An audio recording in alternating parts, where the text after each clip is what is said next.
Hello, চলুন গল্পটা আবার শুরু করি। বর্ষায় অথবা শীতে গ্রামে গেলে আমি চেষ্টা করি সাথে করে কিছু গাছ নিয়ে যাওয়ার। পারলে এটা আপনার বাড়ির জন্য ট্রাই করবেন। নিজের হাতের লাগানো গাছ বেড়ে ওঠা দেখাটা একটা আলাদা শান্তি। গতকাল বলেছিলাম মনে আছে, শান্তি আমার এই খাবারেও। আপনারা অনেকে মেসেজ করেছেন।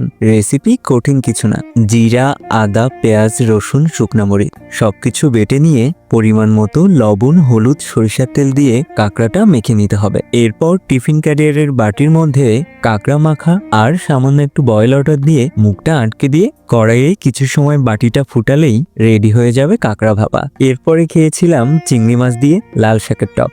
আপনাদের হয়তো এটা খাওয়াই হয়নি। পেট পুড়ে খাওয়ার পরে একটা টক বা চাটনি হলে কিন্তু খাওয়াটা জমে যায়, তাই না? এই খাবারটা যেমন সুখের, এই ধান ক্ষেতের রাস্তা ধরে সকালবেলা হাঁটাটা ঠিক তেমন শান্তির। আমি চেষ্টা করি সকালবেলা এক কাপ চা খেয়ে বেরিয়ে পড়ার, তারপর ফেরার পথে সবজি বাগানে উকি ঝুঁকি মেরে সোজা বাড়ি এসে এই খাবারগুলো নিয়ে উঠানে বসার। খাওয়া শেষ করে দুপুরবেলা পুকুর ঘাটে যাওয়ার আগে হাতে করে একটা পেয়ারা নিলেও কিন্তু মন্দ হয় না। এনাদেরও কিন্তু আমিই লাগিয়েছিলাম।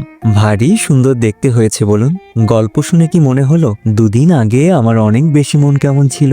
ভালো থাকতে শিখতে হবে। আপনাকে ভালো থাকতেই হবে, উপায় খুঁজে নিতেও হবে, নইলে কে খুঁজবে? আমি।